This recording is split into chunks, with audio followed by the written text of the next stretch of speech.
प्रिय विद्यार्थियों, सभी को गुड मॉर्निंग, नमस्कार।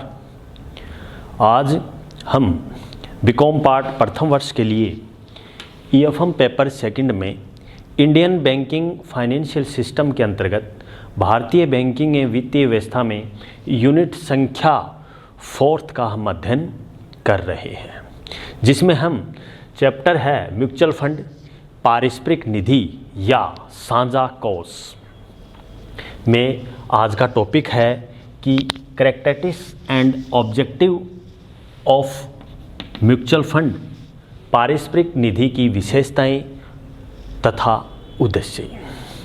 पिछले वीडियो में हमने चर्चा की थी कि म्यूचुअल फंड किसे कहते हैं, म्यूचुअल फंड का महत्व एवं लाभ कौन कौन से थे। इसी क्रम में हम आज जो म्यूचुअल फंड है उसकी विशेषताओं के बारे में और उसके ऑब्जेक्टिव के बारे में हम चर्चा करेंगे। जैसा कि आप जानते हैं, म्यूचुअल फंड एक विभिन्न प्रकार की संस्थाओं के माध्यम से हम एक निवेश के रूप में राशि संग्रहित या निवेश के रूप में राशि हम करते हैं, जिससे हमें उक्त राशि से लाभ प्राप्त होता रहे। वो क्या कहलाता है, म्यूचुअल फंड की श्रेणी में आता है। रिजर्व बैंक ऑफ इंडिया, भारतीय security exchange board of India SEBI ने म्यूचुअल फंड की विभिन्न प्रकार की संस्थाएं खोल रखी हैं, जिसमें state bank of India, government sector के बैंक और प्राइवेट सेक्टर बैंक को ऑथोराइज्ड कर रखा है। जैसा कि हम बात करें, आपके एग्ज़ाम में जैसे कि प्रश्न आए कि म्यूचुअल फंड की विशेषता, उसके उद्देश्य, तो सर्वप्रथम हमें इसकी भूमिका के बारे में लिखना होगा। उसके बाद में म्यूचुअल फंड का क्या अर्थ है, सामान्य शब्दों में, विशेष शब्दों में, और उसके बाद में म्यूचुअल फंड की जो परिभाषाएं हैं, विभिन्न अधिनियम या विभिन्न अर्थशास्त्री या विभिन्न विद्वानों के माध्यम से जो दी गई है परिभाषाएं, उनके बारे में उल्लेख करेंगे। फिर हम निष्कर्ष के रूप में उसकी डेफिनेशन लिखेंगे। फिर उस विषय, उस परिभाषा के अंतर्गत या जो मीनिंग है उसमें जो मेन जो कैरेक्टरिस्टिक्स हैं उनकी विशेषताओं के बारे में हम उल्लेखित करेंगे। फिर इसके ऑब्जेक्टिव के बारे में लिखेंगे।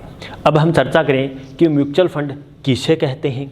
तो म्यूचुअल फंड भारत साझा कोष या अंशों, ऋण पत्रों या अन्य प्रतिभूतियों का एक ऐसा संयोजन है जिन्हें निवेशकों की एक बहुत बड़ी संख्या खरीदती है, और निवेश प्रतिभूतियों के इस संयोजन का प्रबंध एक पेशेवर निवेशकर्ता कंपनी के द्वारा किया जाता है।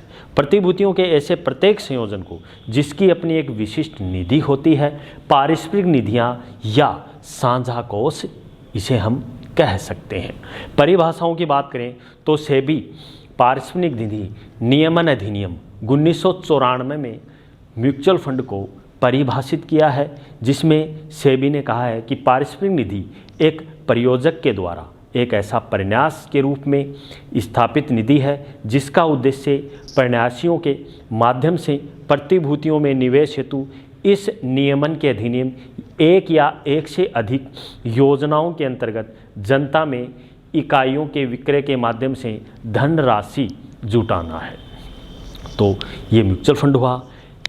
और विभिन्न प्रकार की परिभाषाओं में थॉमसन बैंकिंग शब्द में ये कहते हैं कि यूनिट ट्रस्ट या इकाई प्रन्यास एक निवेश पद्धति है जिसके द्वारा अनेक व्यक्तियों द्वारा अभिधान के रूप में प्रदत्त धनराशि को एक निधि के रूप में समेकित किया जाता है। इस निधि में निवेश प्रबंध का एक प्रन्यास के रूप के माध्यम से कठोर प्रावधानों के अधीन को किया जाता है। अभिकर्ता की ओर से एक प्रबंधक कंपनी द्वारा इस साझा का निवेश प्रतिभूतियों में किया जाता है। प्रबंधक या कंपनी या प्रन्यासी एक दूसरे से स्वतंत्र होने चाहिए। उस प्रन्यास संलेख के पक्षकार होंगे जो अभिधानकर्ताओं के प्रति उत्तरदायित्व को परिभाषित करता है या प्रन्यास का संचालन नियम स्पष्ट करता है।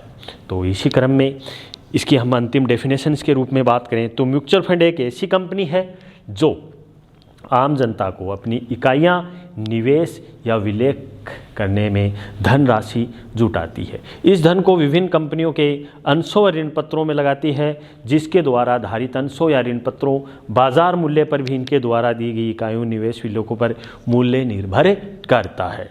इन इकाइयों या विलेखों का प्रचलित बाजार मूल्य वापस लेती है। इस प्रकार म्यूचुअल फंड के माध्यम से प्रतिभूतियों में निवेश का जोखिम भी बांट सकती है। तो ये इस प्रकार से हैं। अब हम म्यूचुअल फंड की विशेषताओं के बारे में हम चर्चा करें तो म्यूचुअल फंड की जो विशेषताएं हैं उसमें पहली है निवेशकर्ता इसमें कंपनी होती है।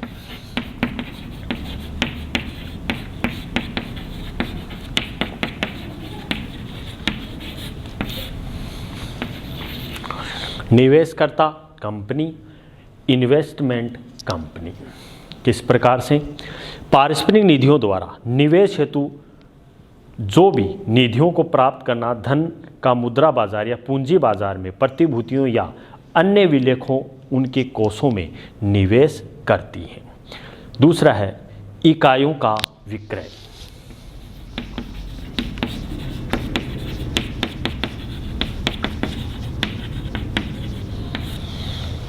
इकाइयों का विक्रय, सेल्स ऑफ यूनिट।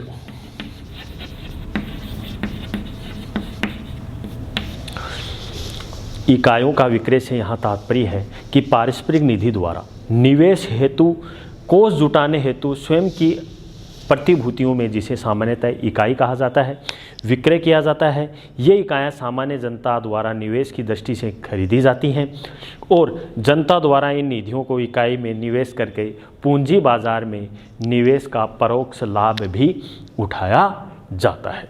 तो इस प्रकार से इकाइयों के विक्रय में इनकी महत्वपूर्ण भूमिका होती है। अगला जोखिम का विभाजन।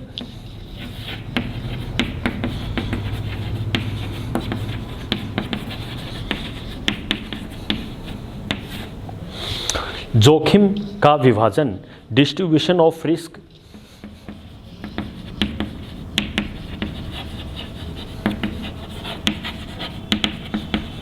जोखिम के विभाजन में हम बात करें, सीधे प्रतिभूतियों में निवेश किए गए सामान्य निवेशक अपने सीमित धन से बहुत कम प्रतिभूतियां निवेश कर सकता है।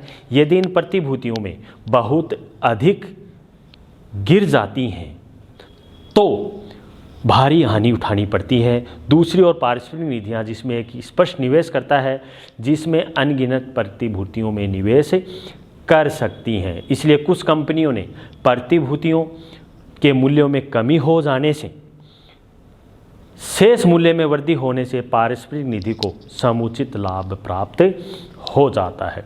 इससे सामान्य निवेश का जोखिम पारस्परिक निधि में निवेश से सभी इकाइयां धारकों में बंट जाता है। तो ये इस प्रकार से है। अगला है संसाधनों का संयोजन।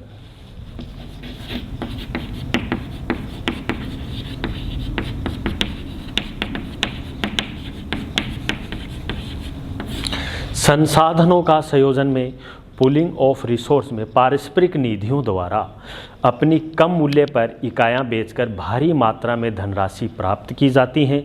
उदाहरण के रूप में यूनिट ट्रस्ट ऑफ इंडिया द्वारा संचालित अनेक योजनाओं से हजारों करोड़ रुपये से अधिक राशि जुटा ली गई थी। इसी प्रकार अनेक बैंकिंग विविधताओं में करोड़ों रुपये जुटाते हैं। बड़ी राशि में से निधियां अनगिनत प्रतिभूतियों में निवेश करते हैं और अपना जोखिम न्यूनतम रखते हुए लाभ की योजना बना सकती हैं। तो ये इस प्रकार है संसाधनों के संयोजन में पॉलिंग ऑफ रिसोर्सेज।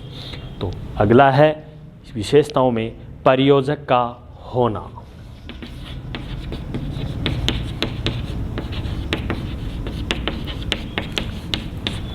परियोजक होना, स्पॉन्सर, इसमें पारस्परिक निधियों की स्थापना और संचालन करने वाली कंपनी को परियोजक भी कहते हैं। ये परियोजक अपनी अपनी पारस्परिक निधियों के अधीन संचालित सारी योजनाओं का प्रबंध भी करते हैं। अगला है सेबी द्वारा नियमन।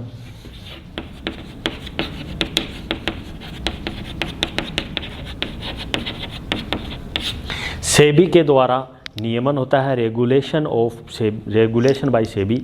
हमारे देश में पारस्परिक निधियों का नियमन भारतीय प्रतिभूति एवं विनिमय बोर्ड द्वारा किया जाता है।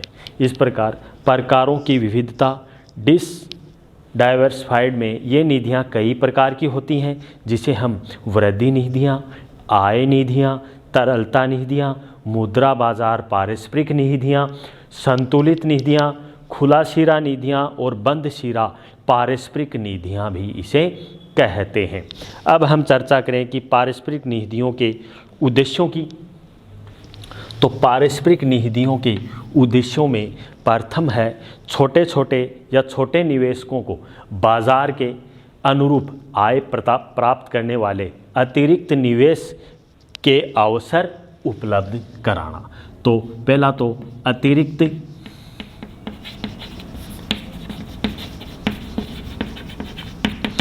निवेशों को अतिरिक्त अवसर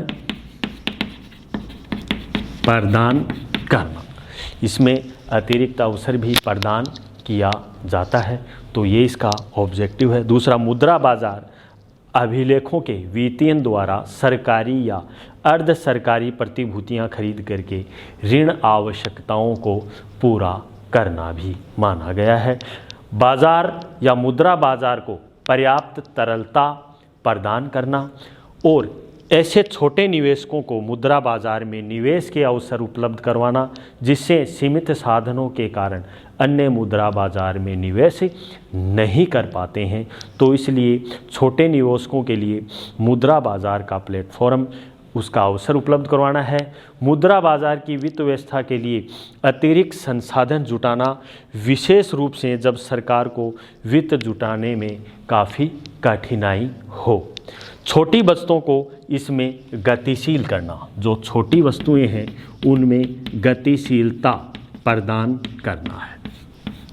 तो ये इस प्रकार से म्यूचुअल फंड की विशेषताएं और उसके उद्देश्यों के बारे में हमने आज इस वीडियो के माध्यम से हमने चर्चा की।